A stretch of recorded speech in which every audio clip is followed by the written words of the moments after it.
Welcome नाज़रीन, दी Pakistan daily के साथ कमरुज़्ज़मान भट्टी आपकी खिदमत में हाज़िर है। और इस वक्त मैं मौजूद हूँ मुज़फ़्फ़राबाद में, सेंट्रल प्रेस क्लब मुज़फ़्फ़राबाद में, जहाँ पे सीनियर जर्नलिस्ट जो है हमारे साथ मौजूद हैं। और इस वक्त हमारी गुफ्तगू का मरकज़ी मकसद यही है कि हम सहाफ़ियों से जान सकें कि इस हल्के के और इस आज़ाद कश्मीर के इलेक्शन की क्या सूरत हाल है। तो मेरे साथ मौजूद हैं सैयद इबरार हैदर, सीनियर जर्नलिस्ट हैं। उनके साथ वाजिद खान साहब हैं, और इसी तरीके से हमारे साथ मौजूद हैं जुल्फ़िकार भट्ट साहब और दिलपज़ीर अब्बासी साहब, और बाकी जर्नलिस्ट भी गाहे बगाए जो आएंगे उनसे भी हम बात करेंगे। तो हम पहले बात करते हैं यहाँ पे हमारे साथ जो अब्दुल हकीम कश्मीरी साहब हैं, जो सेंट्रल यूनियन ऑफ जर्नलिस्ट के प्रेसिडेंट भी हैं। कश्मीरी साहब, आपके ख़्याल में इलेक्शन किस किस्म का हो रहा है और यहाँ पे कौन पार्टी जीतती नज़र आ रही है? बिस्मिल्लाहिर्रहमानिर्रहीम। बहुत शुक्रिया भट्टी साहब।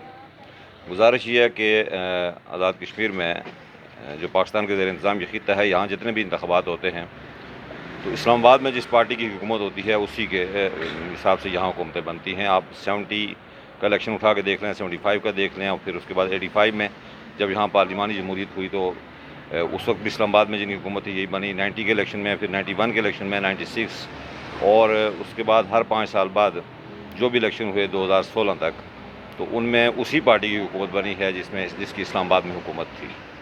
तो इसमें दूसरी कोई राय नहीं है, ये ट्रैक रिकॉर्ड है कि मुज़फ़्फ़राबाद में उसी की हुकूमत बनती है, इस्लामाबाद में जिसकी हुकूमत हो। 2 पार्टियाँ जिनमें मुकाबला, पहले और दूसरे नंबर के लिए मुकाबला PTI और पाकिस्तान पीपल्स पार्टी के दरमियान है।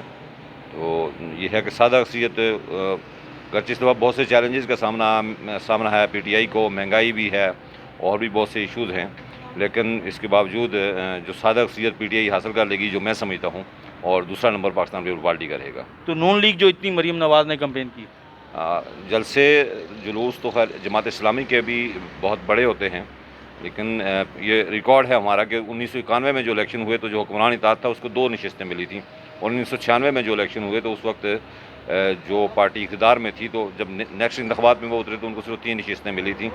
तो नून लीग को हम ये समझते हैं कि जो पंजाब में जो महाजरीन की हमारी नशिस्तें हैं वहाँ से 2-3 नशिस्तें मिल सकती हैं, या आज़ाद कश्मीर भर से 1 या 2 नशिस्तें मिलेंगी।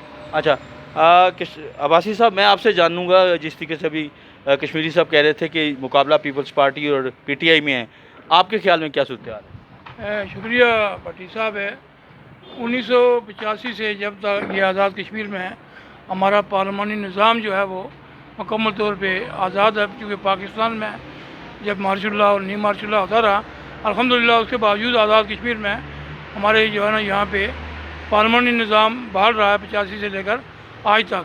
तो हमने बहुत सारे इलेक्शन देखे हैं, लेकिन वहाँ का जो रुख होता है हमेशा जो है ना उसी तरफ लोग जाते हैं, क्योंकि वफाक में जिसकी हुकूमत होती है और आज़ाद कश्मीर में डेफिनेटली जो है वही लोग हुकूमत में आते हैं। लेकिन ये ज़रूरी नहीं है, ये वह उस वक्त तक जो है ना ये सिलसिला रहेगा कि जब तक पाकिस्तान के चारों सूबों आज़ाद कश्मीर में, गिलगित बल्तिस्तान में एक ही वक्त में अगर इलेक्शन हो तो फिर हम ये कह सकते हैं कि कौन दूध में है, कौन पानी में है, उसकी क्या हैसियत है, कौन किसकी नहीं है। लेकिन जब वफाक में हुकूमत पीपल पार्टी की होती है तो डेफिनेटली यहाँ पे पीपल पार्टी के लोग जो है ना वो कामयाब होते हैं और वो हुकूमत में आ जाते हैं।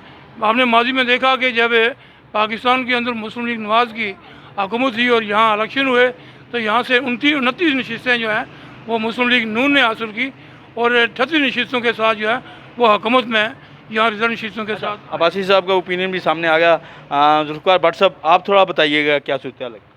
देखें जी कि आज़ाद कश्मीर में जो इलेक्शन की जो पूरी मूवमेंट थी वो आज इख्तिताम को पहुंची है।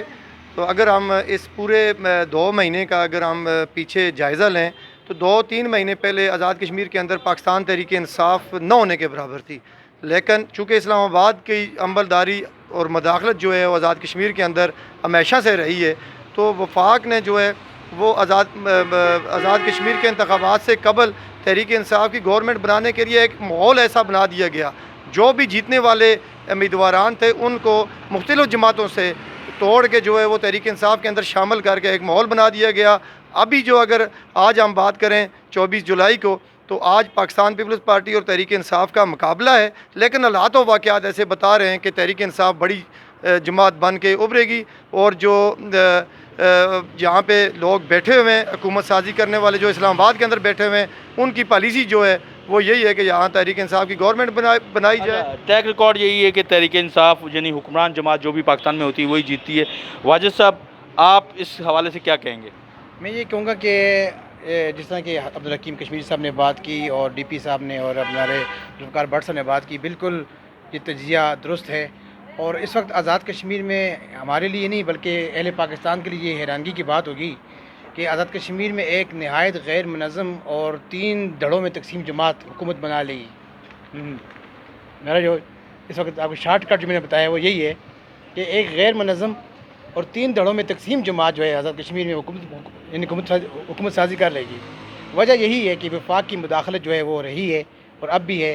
और जिस तरह कि असम्बली फ्लोर पर बजट इजलास के दौरान राजा फ़ारूक हैदर ख़ान ने ये इल्ज़ाम लगाया और वफाक से इसकी कोई यानी कि उसकी कोई तरदीद नहीं आई कि 5-5 अरब और 6-6 अरब रुपये फ़ी हल्का वो जो है वो नहीं 5-5 6-6 करोड़ रुपये वो तकसीम कर रहे हैं। तो वो उसके बावजूद आपने देखा जनाब के डडियाल में वकील वज़ीर मुल्क कश्मीर ने अपने हाथ से 5 लाख रुपये एक आदमी को दिए कि ये लें, बाकी मैं बाद में दूँगा। तो अच्छा, ये धांधली लग रही है आपको? जी, धांधली की कई किस्में, जिसमें एक किस्म ये भी है मीडिया वार भी जारी है और उसके अलावा जो उनके पूरा लाव लश्कर आ रहा है वफाक का, यहाँ पर जो अपनी वो एक मुहिम चला रहे हैं, तो ये धांधली है और क्या है, ये प्री धांधली है। अच्छा, थोड़ा आपके ख्याल में इस वक्त जो 3 जमाती आप कह रहे हैं मुश्तरका, तो कौन कौन सा इत्तेहाद होगा? नहीं, मैंने नहीं कहा 3 मैंने कहा 3 धड़ों में तकसीम जो है वो जमात जो है वो हुकूमत बना लेगी, यानी कि PTI से मुराद। इस वक्त वो 3 धड़ों के अंदर तकसीम है। वाज़े तौर पर तो इस वक्त 2 धड़े हैं, तनवीर इलियास साहब का धड़ा है और बेटर सुल्तान महमूद साहब का धड़ा है।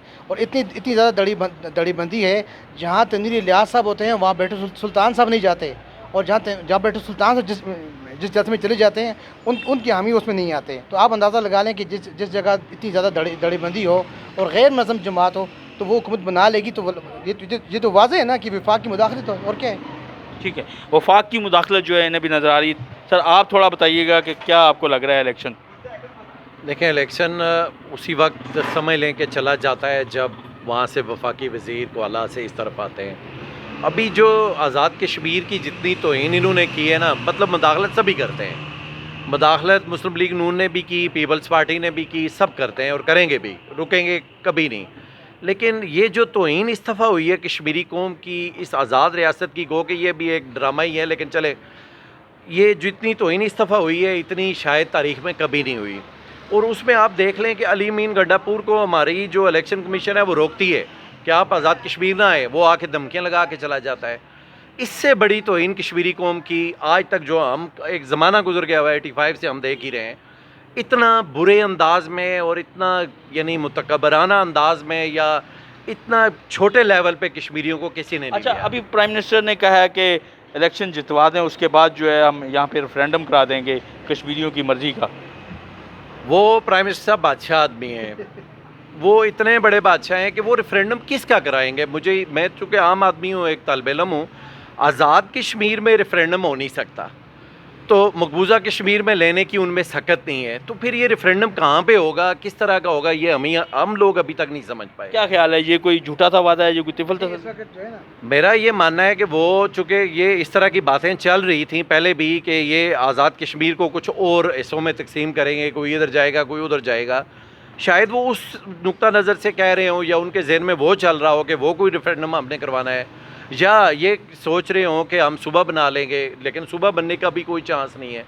ये बस वज़ीर-ए-आज़म साहब एक बादशाह आदमी हैं, उनके मन में जो समाती है वो कह देते हैं बस। अच्छा वाजिद साहब, यहाँ पे हमने देखा कि मरीम नवाज़ की कैंपेन सबसे ज़्यादा थी, तो इस इतनी कैंपेन के बावजूद आप उनको कहीं रेटिंग में नहीं ला रहे, क्या वजह? देखें, वो मैंने को बताया कि हमारा मिजाज बन गया है कि वफाक में जिसकी हुकूमत होगी उसकी हुकूमत वो यहाँ पर हुकूमत बनाएगा, ठीक है ना। पीपल्स पार्टी यहाँ पर गैर मकबूल जमात थी, लेकिन पाकिस्तान में पीपल्स पार्टी मौजूद थी उसमें वफाक में, तो यहाँ भी उन्होंने हुकूमत बना ली। इसी तरह जब नून लीग बरसर इक़्तिदार आई आज़ाद कश्मीर में, तो वो यहाँ पर इतनी ज़्यादा मकबूल नहीं थी जितनी पीपल्स पार्टी मकबूल थी या जितनी और जमातें मकबूल थी, लेकिन उसके बावजूद उन्होंने हुकूमत बना ली। तो अब वफाक में इस वक्त PTI की हुकूमत है, मरीम नवाज़ छोड़ के अगर मरीम नवाज़ शरीफ साहब खुद भी आ जाएँ फिर भी उनकी हुकूमत नहीं बन सकती। अच्छा, किस्सा मुख्तसर ये है कि तमाम जर्नलिस्ट की एक मुत्तफ़िका ओपिनियन मैंने ये देखी है कि इनका कहना है कि जो भी हुकूमत मरकज़ में होती उसी ट्रेंड को यहाँ पे फॉलो किया जाता है। माजी की मिसालें इन्होंने दी कि जब पीपल्स पार्टी मरकज़ में थी तो यहाँ पे पीपल्स पार्टी की हुकूमत बनी, जब नून लीग मरकज़ में थी तो नून लीग ने यहाँ पे हुकूमत बनाई। अब चूँकि पीटीआई मरकज़ में है, अगरचे 2 माह पहले पीटीआई की यहाँ पे पोजीशन नहीं थी, लेकिन इस वक्त पीटीआई ने ऐसा जोड़ तोड़ किया है जिसके नतीजे में यहाँ पे इन्हें एक मरतबा फिर पीटीआई की हुकूमत बनती नज़र आ रही है। लेकिन इसके बावजूद इनका यही कहना है कि इलेक्शन बड़ा भरपूर हो रहा है। धांधली के चांसेस के ऊपर इनका ये कहना है कि इलेक्शन से बिफोर टाइम जो यहाँ पे जितने भी सहूलियात आवाम को, जितने भी वादे किए जा सकते थे वफाकी सतह पे, जो भी फ़ंड्स दिए जा सकते थे, इसको अगर धांधली के ज़ुमरे में लिया जाए तो लिया जा सकता है। लेकिन वैसे खुल्लम खुल्ला धांधली की पोजीशन जो है वो नहीं होगी। इल्ज़ाम ज़रूर लगेगा, चाहे वो नून की तरफ से लगे, चाहे पीपल्स पार्टी की तरफ से लगे या किसी भी दूसरे, लेकिन बहरहाल मुकाबला एक भरपूर है। और इस वक्त जितने भी सीनियर जर्नलिस्ट हैं सबकी ओपिनियन इसी किस्म की, और यहाँ पे हमने आम शहरियों से बात की है, उनका भी तकरीबन इसी से मिलता जुलता ख्याल है।